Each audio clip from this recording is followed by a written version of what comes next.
அன்பின் தோழமைகளுக்கு இறையருள் நிறைக. இது சமரசம் தலையங்கம் நேரம்.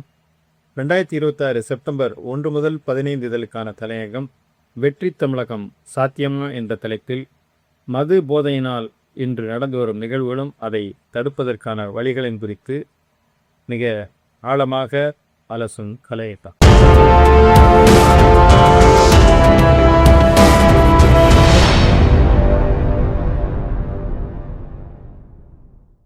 சென்னையில் தண்டையார்பேட்டை என்ற ஒரு பகுதியில் 23 வயது இளைஞன் விஷ்ணு என்ற ஒரு இளைஞன் அந்த பகுதியில் மது போதை நடமாட்டம் அதிகமாக இருக்கின்றதனால் கஞ்சா இந்த போதைப் பொருளை குறித்த தகவல்களை காவல்துறைக்கு தெரிவிக்கிறார்.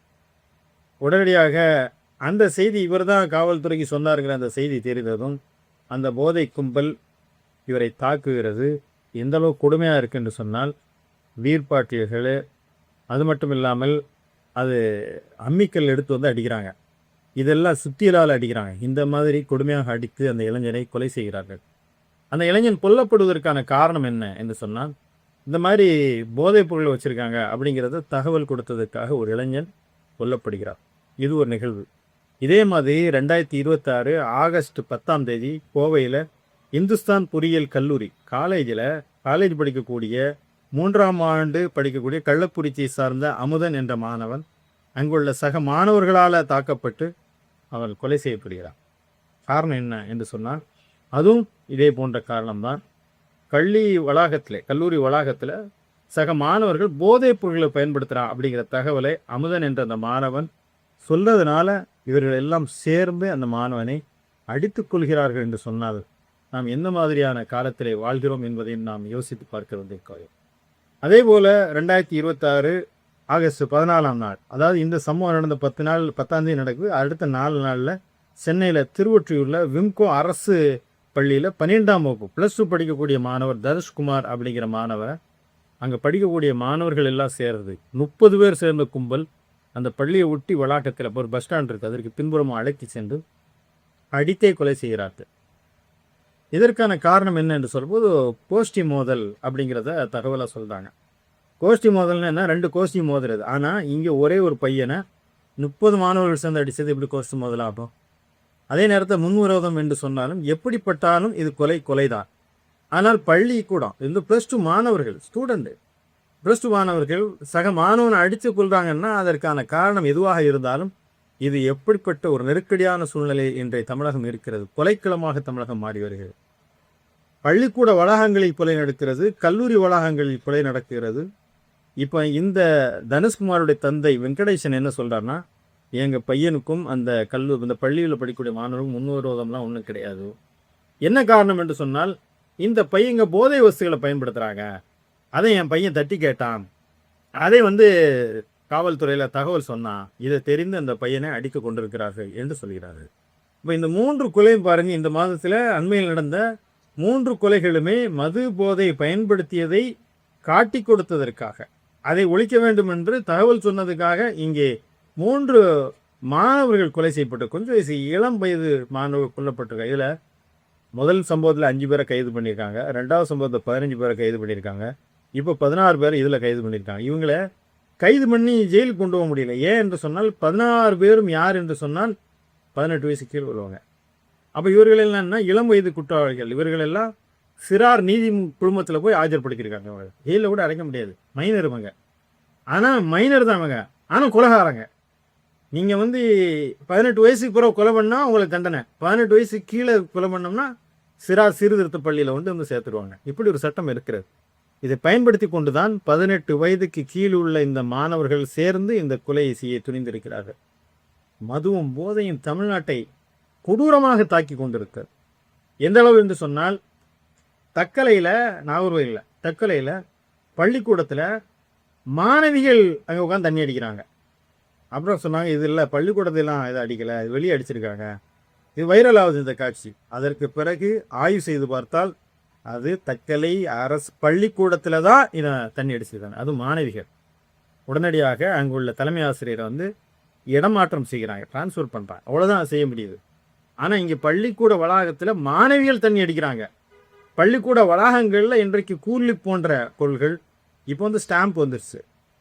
அதெல்லாத்தையும் நாக்கு அடியில் வைத்துக்கொண்டு போதைப் பொருள்களுக்கு அதிகம் பலியாகக்கூடிய இடங்களாக கல்வி வளாகங்கள் மாறி வருகிறது என்பதை சட்டப்பேரவையில் ஒரு பெரிய அளவில் இந்த 3 குறைகளின் குறித்து விவாதம் வந்தபோது பள்ளிக்கல்வித்துறை அமைச்சர் ராஜ்மோகன் பதில் சொல்றாரு, இந்த சம்பவங்கள் இனிமேல் நடக்காமல் நாங்கள் பார்த்துக்கொள்வோம், இதற்கு வழிகாட்டும் நெறிமுறைகளை வந்து பின்பற்ற உள்ளோம் என்று சொல்லி அமர்றாரு. இதோட அந்த விவகாரம் முடிஞ்சிருமா?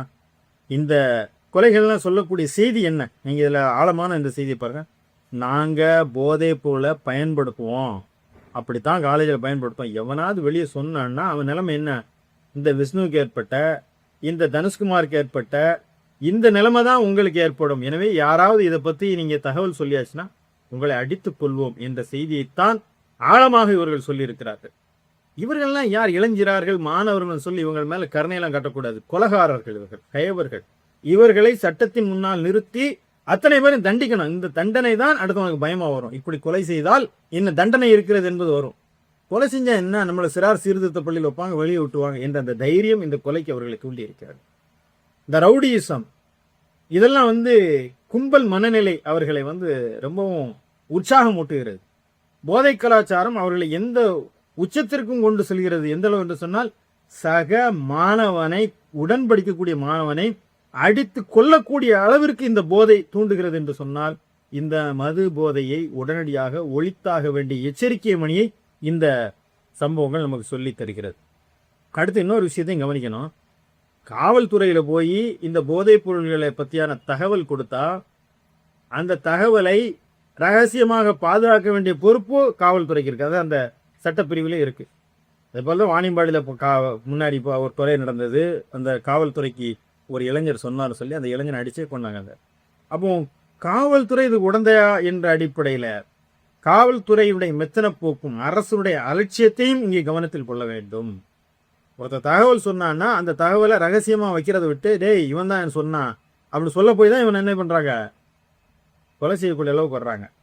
அப்போ இந்த தகவலை ரகசியமாக வைக்க வேண்டும் என்பது உறுதி செய்யப்பட வேண்டும். இன்னும் யாரும் சொல்ல மாட்டாங்கல்ல.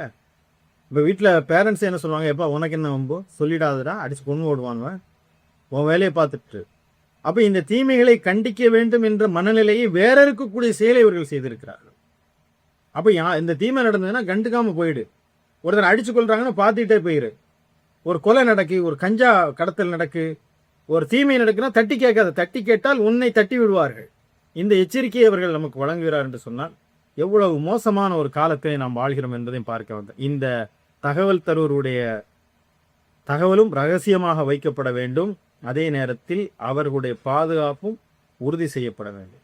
தமிழ்நாடு அரசு இப்போது விஜய் தலைமையில் தாவேக ஆட்சி அமைந்த உடனே இந்த சில்லறை மதுபான கடைகளில் 717 மதுக்கடைகளை மூட உத்தரவிட்டிருக்கிறது. இதை நாம் வரவேற்கிறோம்.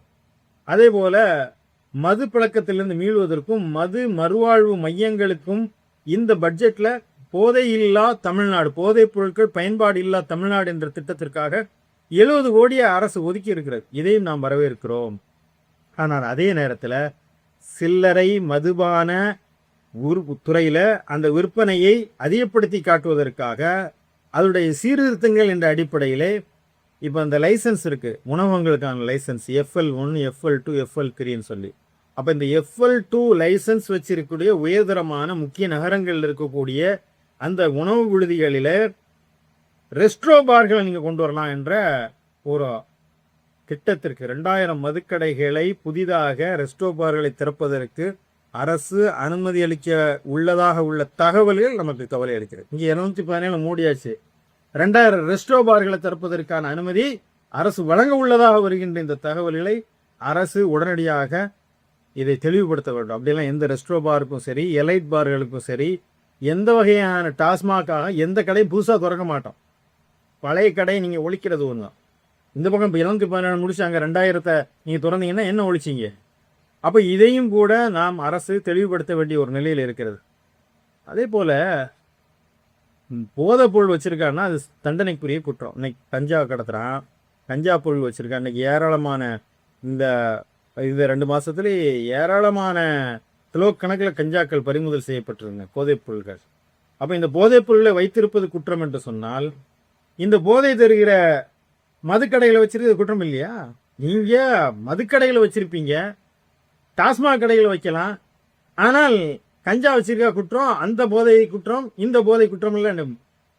போதை தான், அதை பிரிச்சு பார்க்க முடியாது. மதுதான் அனைத்து தீமைகளுக்குமான வாசல், அனைத்து தீமைகளுக்குமான தாய் மதுதான். நீங்க இந்த டாஸ்மாகை இழுத்து மூடாத வரைக்கும் போதை பயன்பாடு இல்லாத தமிழ்நாடு என்பது சாத்தியமே இல்லை. அப்ப தமிழ்நாடு இன்றைக்கு போதையில்லா தமிழ்நாடாக மாற வேண்டும் என்று சொன்னால் நாம தொடர்ந்து வலியுறுத்தி வருகிறோம். மதுக்கடைகளை இழுத்து மூடுங்கள், மது இல்லாத மாநிலமாக.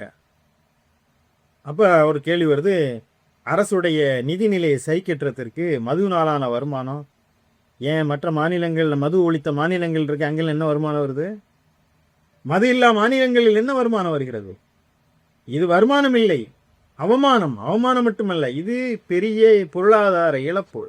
ஒரு விபத்து, அதில் எவ்வளோ பேர் சாவுறா, அதில் என்ன செலவுகள், எத்தனை நோய், எவ்வளோ பொருளாதார இழப்புகள், எத்தனை குடும்பங்கள் நடுவீதிக்கு வருகிறது, எத்தனை பேருடைய கல்வி பாழாகிறது. இந்த நாட்டிற்கு வளவாழ்வு தரக்கூடிய இளைய சமுதாயமே தொலைஞ்சு போது என்ன வருமானத்தை நீங்க கேட்குறீங்க? எனவே இது வருமானம் அல்ல, இது வருமானத்தை தாண்டிய ஒரு செலவு. ஆய்வு செஞ்சு பார்த்தா இந்த வறுமொழியை விட போகும்படி அதிகமாக இருக்கும். எனவே மதுவினால வரக்கூடிய வருமானம் என்ற அடிப்படையில், ரெண்டாவது வருமானம் கிடைச்சா என்ன வேணா நடத்தலாம்னா, வருமானம் வருகிறது என்பதற்காக எதை வேண்டுமானாலும் செய்யலாம் என்று சொன்னால் மக்கள் நல அரசு என்பதற்கான அர்த்தம் என்ன? மக்கள் நல்லா இருக்கணுங்கிறதுக்காக அவ்வளோ திட்டங்கள், மக்கள் நலவாழ்வு திட்டங்கள் ஒரு புறம், அதே மக்களை சாவடிக்கிறதுக்கு மதுக்கடைகளை திறந்து வைப்பது எங்களுக்கு வருமானம் வருகிறது என்று சொன்னால் இந்த முரண்பாடையும் அரசு கவனத்தில் கொள்ள வேண்டும். எனவே மதுவும் போதையும் அதிகரித்து வரும் சூழ்நிலையில் என்னதான் நீங்கள் திட்டம் போட்டாலும் சரி, இந்த தமிழ்நாட்டை வெற்றி தமிழகமாக மாற்ற முடியாது. மதுவை ஒழித்தால் மட்டும்தான் இந்த தமிழ்நாடு வெற்றி தமிழகமாக திகழும். எனவே மதுவை, போதையை ஒழிக்க வேண்டும் என்று சொன்னால் அனைத்து வகையான போதையை முழுமுற்றாக ஒழித்தால்தான் வெற்றி தமிழகம் சாத்தியம் என்பதை தமிழ்நாடு முதலமைச்சர் உணர்ந்து அதற்கான உரிய நடவடிக்கைகளை உடனே மேற்கொள்ள வேண்டும் என்பதாய் நாம் கேட்டுக் கொள்கிறோம்.